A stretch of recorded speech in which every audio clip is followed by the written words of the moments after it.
कि चाइना का माल हिंदुस्तान में बिके और अरबपतियों का उसका फायदा हो। अब आप मुझसे सवाल पूछोगे, इंडिया गठबंधन क्या करेगा? मैंने आपको बोला, एक तरफ 22 लोग, दूसरी तरफ 70 करोड़ लोग, और आप मुझसे पूछोगे ठीक है, आपने हमें बता दिया कमी कहां है, मगर कांग्रेस पार्टी और इंडिया गठबंधन क्या करने जा रही है? बेरोजगारी के बारे में क्या करने जा रही है? गरीबी के बारे में क्या करने जा रही है? किसानों की मदद कैसे करेगी? ये आपके दिल में सवाल है। तो आज मैं आपको इन सवालों के जवाब देने आया हूं, और हम साफ बता देते हैं। और मैं आपको आज 3-4 चीजें कहने आया हूं। सबसे पहले, गरीबी। नरेंद्र मोदी जी ने लाखों करोड़ रुपए अरबपतियों को दिए। मैं आपको बता रहा हूं, इंडिया गठबंधन जितना पैसा उन्होंने अरबपतियों को दिया है, उतना पैसा हम हिंदुस्तान के गरीबों को देने जा रहे हैं। अच्छा लगे ना लगे, हम ये काम करने वाले हैं। मीडिया वाले कहेंगे कि देखो, अगर किसानों का कर्जा माफ होगा तो किसानों की आदत खराब होगी। कहते थे मनरेगा में मजदूरों की आदत खराब होती है, मगर यह कभी नहीं कहते कि जब नरेंद्र मोदी ने 16 लाख करोड़ रुपए अरबपतियों का कर्जा माफ किया तो उनकी आदत खराब होती है। यह कभी नहीं कहते। तो मैं सिर्फ एक बात कह रहा हूं, अगर उनका कर्जा माफ होगा तो किसानों का भी होगा। अगर उनको पैसा मिलेगा तो मजदूरों को, किसानों को, बेरोजगार युवाओं को भी मिलेगा। तो हमारा पहला कदम, जिसे हम महालक्ष्मी योजना कहते हैं, क्रांतिकारी काम है। दुनिया की किसी भी सरकार ने यह काम नहीं किया आज तक। किसी भी देश की सरकार ने जो हम करने जा रहे हैं यह सोचा भी नहीं है। और मैं आपको बता रहा हूं, जैसे ही हमने यह काम किया, बाकी देशों की सरकार लाइन लगा देंगी और सारी की सारी एक के बाद एक यही क्रांतिकारी काम करना शुरू कर देंगी। लिख के ले लो। तो महालक्ष्मी योजना क्या है? हिंदुस्तान के सारे गरीब परिवारों की हम लिस्ट बनाएंगे।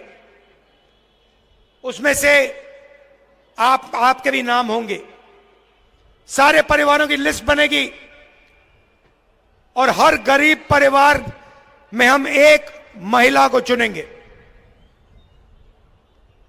हर गरीब परिवार में से एक महिला को चुनेंगे और फिर हर साल उसके बैंक अकाउंट में कांग्रेस पार्टी 1 लाख रुपया सीधा डाल देगी। 8,500 रुपए महीने के, 1 लाख रुपए साल के, इंडिया गठबंधन ठका ठक हर महीने हजारों करोड़ रुपए हिंदुस्तान के सबसे गरीब परिवारों को सीधा बैंक अकाउंट में जाएगा। आंगनवाड़ी और आशा की महिलाएं, आप अच्छी तरह सुन लो, जो आज आपको आमदनी मिल रही है उसे हम चुनाव के बाद दुगना करने जा रहे हैं।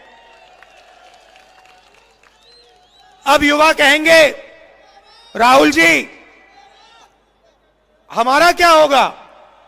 नरेंद्र मोदी जी ने हमें झूठ बोला, 2 करोड़ रोजगार की बात की, 15 लाख रुपए बैंक अकाउंट में डालने की बात की, मगर सीधा हमारे मुंह पे नरेंद्र मोदी ने झूठ बोला। तो मैं आपको 2-3 चीजें कहना चाहता हूं। सबसे पहले, हमने चेक किया, हिंदुस्तान की सरकार में 30 लाख खाली पोस्ट पड़ी हुई हैं। सबसे पहला काम, ये जो 30 लाख सरकारी नौकरियां हैं, हम आपके हवाले कर देंगे। दूसरा काम, पहले हिंदुस्तान के युवाओं को सेना में रोजगार मिलता था, पेंशन मिलती थी, अगर कुछ होता, शहीद होते तो शहीद का दर्जा मिलता था, कैंटीन मिलती थी। नरेंद्र मोदी जी ने वो सब बंद कर दिया, दो तरीके के शहीद बना दिए। एक जो नॉर्मल जवान है और दूसरा जिसको आज हम अग्निवीर कहते हैं। शहीद होंगे तो अग्निवीर को शहीद का दर्जा नहीं मिलेगा, उसको कैंटीन नहीं मिलेगी, उसको पेंशन नहीं मिलेगी, उसको ट्रेनिंग 6 महीने की मिलेगी। चाइना का जवान 5 साल ट्रेनिंग करके आएगा और हमारा अग्निवीर 6 महीने की ट्रेनिंग लेकर उसके सामने खड़ा हो जाएगा। नतीजा आपको मालूम है। यह जो अग्निवीर योजना है, हमारी सरकार बनेगी, इसको हम रद्द कर देंगे, उठा के फाड़ के फेंक देंगे। और जैसे पहले होता था, पेंशन मिलेगी, शहीद का दर्जा मिलेगा, कैंटीन मिलेगी। देखिए, ये अग्निवीर योजना सेना नहीं चाहती, ये प्रधानमंत्री का निर्णय है, पीएम ऑफिस ने ये योजना बनाई है। सेना को ये नहीं चाहिए और हम इसको रद्द करने जा रहे हैं। पेपर लीक की बात आप जानते हो, आपको सालों काम करना पड़ता है, पढ़ाई करनी पड़ती है, पेपर के दिन आपको पता लगता है कि पैसा देकर बेईमानों ने पेपर लीक करवा दिया और आप देखते रह गए। हम एक कानून लाएंगे, जिसने भी ये पेपर लीक का काम किया उसे कड़ी सी कड़ी सजा मिलेगी। और ये जो आजकल फैशन बना रखा है कि प्राइवेट कंपनियां पेपर चेक करवा रही हैं, इसको हम बंद करवा देंगे। अब मैंने आपको महालक्ष्मी योजना के बारे में बोला, क्रांतिकारी योजना है। अब मैं आपको युवाओं के लिए एक क्रांतिकारी योजना के बारे में बताना चाह रहा हूं। आप जानते हो, अरबपतियों के बेटे, बड़े बड़े बिजनेसमैन के बेटे जॉब मार्केट में जाने से पहले अप्रेंटिसशिप करते हैं। 6 महीने की उनको नौकरी मिलती है, बड़ी सी बड़ी कंपनी में जाते हैं, ट्रेनिंग मिलती है, बैंक में पैसा आता है और फिर वो परमानेंट जॉब में जाते हैं। मगर यह सुविधा हिंदुस्तान के बेरोजगार युवाओं को कभी नहीं मिली। बड़े बड़े अरबपति अपने बेटे को अपनी कंपनी में अप्रेंटिसशिप करवाते हैं, मगर हमारे युवा भड़कते रहते हैं, सड़क पे घूमते रहते हैं। तो हमने एक नई योजना लाई है, इसका नाम पहली नौकरी पक्की। पहली नौकरी पक्की। हिंदुस्तान के सारे ग्रेजुएट्स, यूनिवर्सिटी के ग्रेजुएट, कॉलेज के ग्रेजुएट, डिप्लोमा होल्डर्स, आप सुन लो, यह आपके लिए योजना है। इससे आपकी जिंदगी बदलने जा रही है। तूफान आने वाला है। प्राइवेट कंपनियों में, हिंदुस्तान के पब्लिक सेक्टर में और सरकारी ऑफिसेज में हम हिंदुस्तान के ग्रेजुएट्स को अप्रेंटिसशिप का अधिकार देने जा रहे हैं। मतलब, अगर आपने हिंदुस्तान की सरकार से अप्रेंटिसशिप मतलब 1 साल की नौकरी मांगी, तो यह आपका अधिकार है, सरकार आपको मना नहीं कर सकती। 1 साल की नौकरी मिलेगी, उसमें आपकी ट्रेनिंग होगी। प्राइवेट सेक्टर में, पब्लिक सेक्टर में, बीएचईएल, एचएएल जैसे कंपनियों में, सरकारी ऑफिसेज में 1 साल आपकी ट्रेनिंग होगी। 1 साल में आपके बैंक अकाउंट में सरकार 1 लाख रुपया, 8,500 रुपए हर महीने खटाखट डालेगी। उसके बाद 1 साल के बाद आप ट्रेंड होगे। हिंदुस्तान के पास एक ट्रेंड वर्कफोर्स होगी और अगर आपने अच्छा काम किया तो आपकी नौकरी पक्की हो जाएगी। क्रांतिकारी काम है और ये हम आपके लिए करने जा रहे हैं। यहां किसान भाई हैं और नरेंद्र मोदी जी ने आपको सबसे ज्यादा तंग किया है। मैं जानता हूं, आप देखते हो अरबपतियों का कर्जा माफ होता है, दिल में आपको दर्द होता है, और जब अपना अनाज बेचने जाते हो आपको सही रेट कभी नहीं मिलता। और आपके दिल में यही 2 सवाल हैं। पहला, हमारा कर्जा कभी माफ क्यों नहीं होता, और दूसरा, हमें धान के लिए, शुगर केन के लिए, गेहूं के लिए सही दाम कभी नहीं मिलता, क्यों? तो इन 2 सवालों के जवाब मैं आपको देने आया हूं। जैसे ही हमारी सरकार आएगी, जैसे हमने यूपीए के समय किया था, वैसे ही हम किसानों का कर्जा माफ करने जा रहे हैं। और सिर्फ एक बार नहीं भाई, हम किसानों का एक कमीशन बैठाएंगे और जब भी किसानों को कर्जा माफी की जरूरत होगी, वो कमीशन किसानों का कर्जा माफ करेगा। और दूसरा काम, ऐतिहासिक और क्रांतिकारी काम, पहली बार हिंदुस्तान में किसानों को कानूनी मिनिमम सपोर्ट प्राइस एमएसपी दी जा रही है। सारे के सारे किसानों को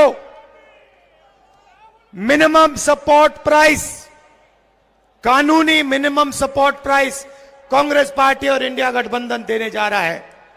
अब यहां मजदूर बैठे हैं, खड़े हैं, आप कहोगे गरीबों के लिए आपने काम किया, किसानों के लिए काम किया, मजदूरों का क्या होगा? सबसे पहले महालक्ष्मी योजना में आपका फायदा होगा। आपके बैंक अकाउंट में हर साल 1 लाख रुपया आएगा। मगर हम बात वहां नहीं रोकेंगे। मनरेगा का आज कितना पैसा बनता है? कितना है रेट? कितना है मनरेगा का? कितना है मनरेगा का? 200, चुनाव के बाद 400। आशा और आंगनवाड़ी महिलाओं को क्या रेट मिलता है? कितना? उसे डबल कर दो, दुगना कर दो उसे। तो 2 चीजें आपसे कहना चाहता हूं।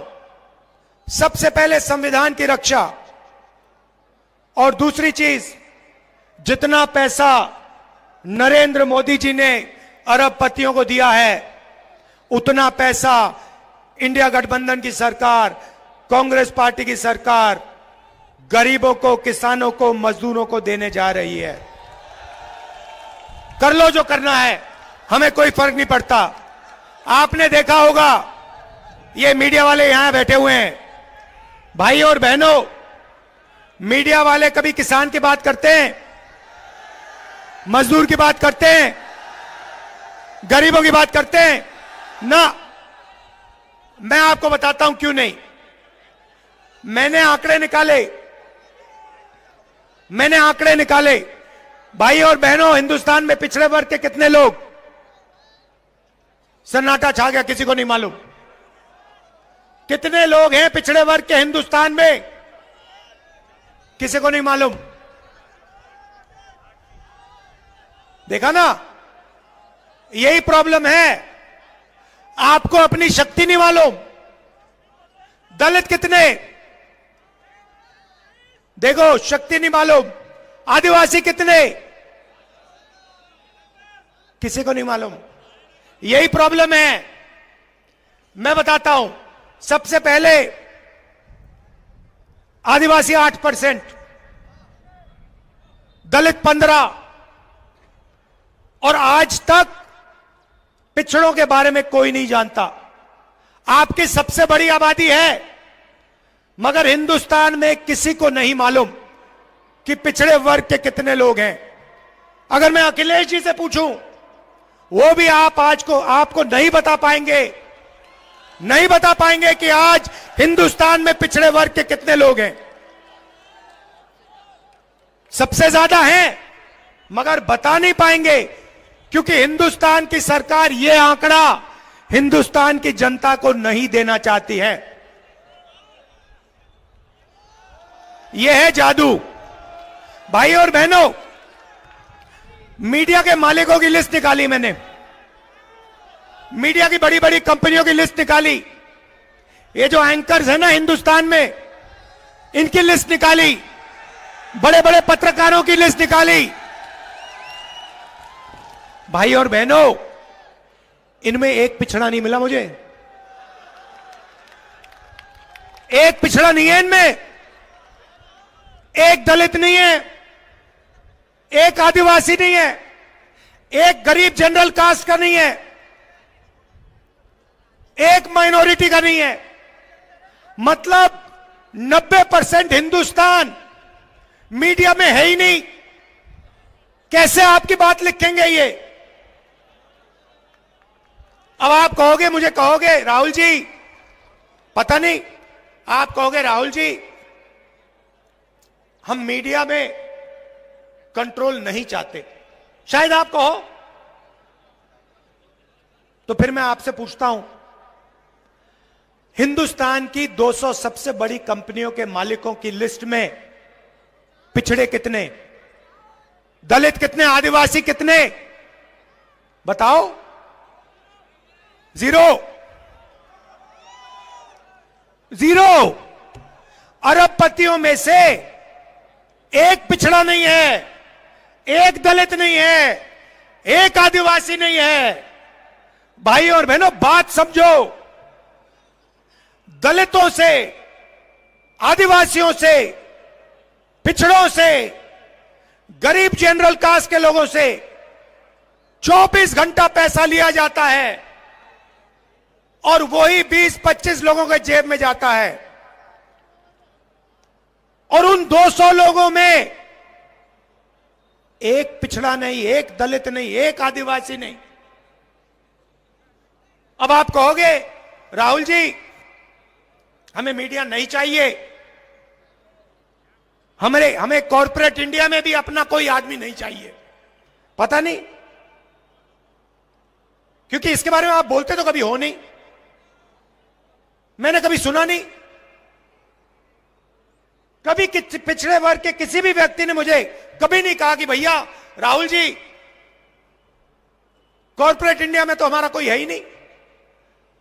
तो या तो आपको मालूम ही नहीं, और या फिर आप अपना आदमी वहां चाहते नहीं हो। यही दो चीजें हो सकती है, और तीसरा तो हो ही नहीं सकता।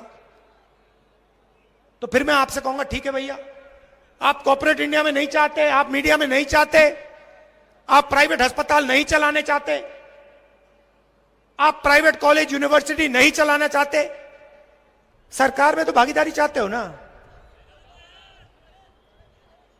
या वो भी नहीं चाहते? वो भी नहीं चाहते तो चलो फिर छोड़ते हैं भैया, पूरा का पूरा इनको दे दो, चलते हैं घर। अब मैंने आंकड़े निकाले, हिंदुस्तान को 90 लोग चलाते हैं। अखिलेश जी आपके चीफ मिनिस्टर थे यूपी के, थे नहीं थे? मगर सच्चाई मैं आपको बता देता हूं, अखिलेश जी चीफ मिनिस्टर थे, मगर सरकार को ब्यूरोक्रेसी चलाती है, आईएएस अफसर चलाते हैं, क्योंकि अंत में ब्यूरोक्रेसी चीफ मिनिस्टर को, मंत्रियों को निर्णय देते हैं। और यही दिल्ली में हो रहा है। आप सोचते हो कि नरेंद्र मोदी सरकार चलाता। नरेंद्र मोदी सरकार नहीं चलाता, 90 लोग सरकार चलाते हैं। 90 लोग सरकार चलाते हैं, उनको आईएएस अफसर कहा जाता है। बजट का पूरा निर्णय वो लेते हैं। अब मैं आपसे सवाल पूछता हूं, 90 अफसरों में से जो रेलवे का बजट, डिफेंस का बजट, उत्तर प्रदेश को कितना पैसा मिलेगा, छत्तीसगढ़ को कितना जाएगा, जीएसटी कैसे बनेगी, मनरेगा कैसे बनेगा, ये सारे के सारे निर्णय 90 लोग लेते हैं। प्रधानमंत्री, चीफ मिनिस्टर फाइनल डिसीजन जरूर लेता है, साइन जरूर करता है, मगर ये 90 लोग हिंदुस्तान की सरकार को चलाते हैं। अब मैं आपसे पूछता हूं, 90 में से पिछड़े कितने? वो देखो एक आदमी होशियार है वहां पे, वो ये कर रहा है। भाई और बहनों, 90 में से 3 आपके, 3 आपके। आपकी आबादी कम से कम 50% और 90 में से 3 आपके। आदिवासियों की आबादी 8%, 90 में से 1 उनका। दलितों की आबादी 15%, 90 में से 3 उनके। मगर यह जरूरी नहीं है, जरूरी आंकड़ा मैं अब आपको देने जा रहा हूं। अगर हिंदुस्तान की सरकार 100 रुपए खर्च करती है, अगर हिंदुस्तान की सरकार 100 रुपए खर्च करती है, तो ओबीसी अफसर 5 रुपए का निर्णय लेते हैं। फिर से कहता हूं, अगर हिंदुस्तान की सरकार बजट में 100 रुपए खर्च करती है, ओबीसी अफसर 5 रुपए का निर्णय लेते हैं। दलित अफसर 100 रुपए में से 1 रुपया, और आदिवासी अफसर 100 रुपए में से 10 पैसा। इन सबको जोड़ो, आपकी आबादी 73% है। 73% लोग 100 रुपए में से 6 रुपया 10 पैसा का निर्णय लेते हैं। आपको लग रहा है कि आपके साथ अन्याय हो रहा है, मगर कितना और कैसा अन्याय हो रहा है वो आपको बात समझ नहीं आ रही। वो आज मैंने आपके सामने रखी है। अब आप कहोगे राहुल गांधी ने समस्या तो बता दी मगर इलाज नहीं बताया, हम फंसे पड़े हुए हैं। 100 रुपए में से 6 रुपए का निर्णय हम ले रहे हैं, सरकार में भागीदारी नहीं है। राहुल गांधी ने मूड खराब कर दिया, हमें सच्चाई बता दी और फिर सुझाव नहीं दिया, है ना? तो जवाब भी दे देता हूं। आपको कभी चोट लगी है? लगी? हाथ टूटा आपका? पैर टूटा? फ्रैक्चर हुआ कभी? हुआ? क्या हुआ? पैर का हुआ? पैर का फ्रैक्चर हुआ। जब पैर का फ्रैक्चर हुआ, डॉक्टर ने आपको क्या कहा? पहली बात क्या कही थी? एक्सरे कराओ, एक्सरे कराओ। मैं भी यही कह रहा हूं, हिंदुस्तान का एक्सरे करा दो।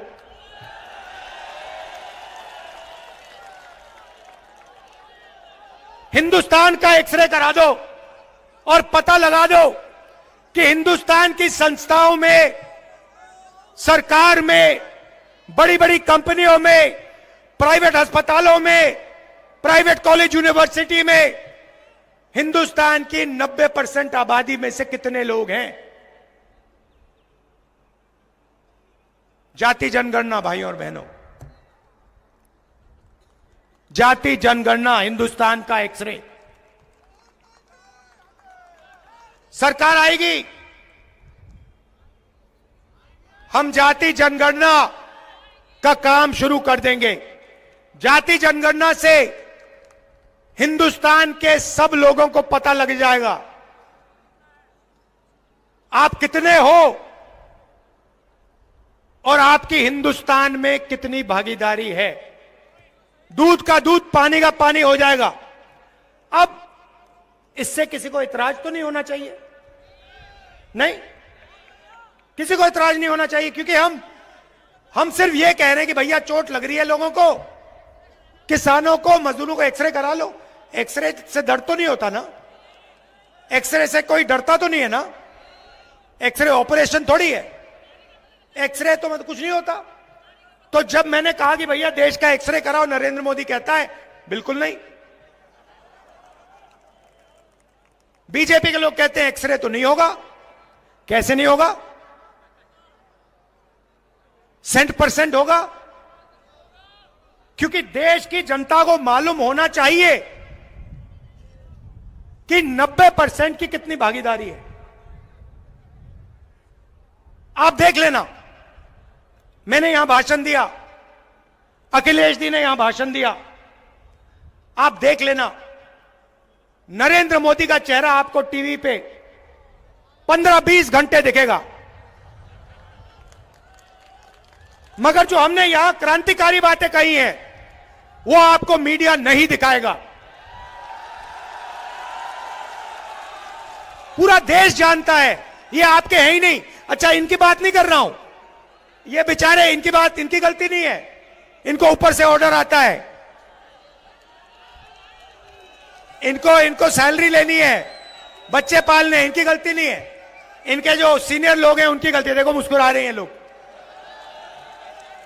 तो ये मैं आपसे कहने आया था, इंडिया गठबंधन की जीत होने जा रही है, और मैं आपको बता रहा हूं जिस दिन जाति जनगणना हो गया इस देश में, उस दिन देश बदल जाएगा। क्रांतिकारी काम है, ऐतिहासिक काम है, और इसको इंडिया गठबंधन करने जा रहा है। आप सबका दिल से धन्यवाद, नमस्कार, जय हिंद। अखिलेश जी और जो सीनियर नेता यहां आए हैं, आप सबका बहुत बहुत धन्यवाद, नमस्कार, जय हिंद।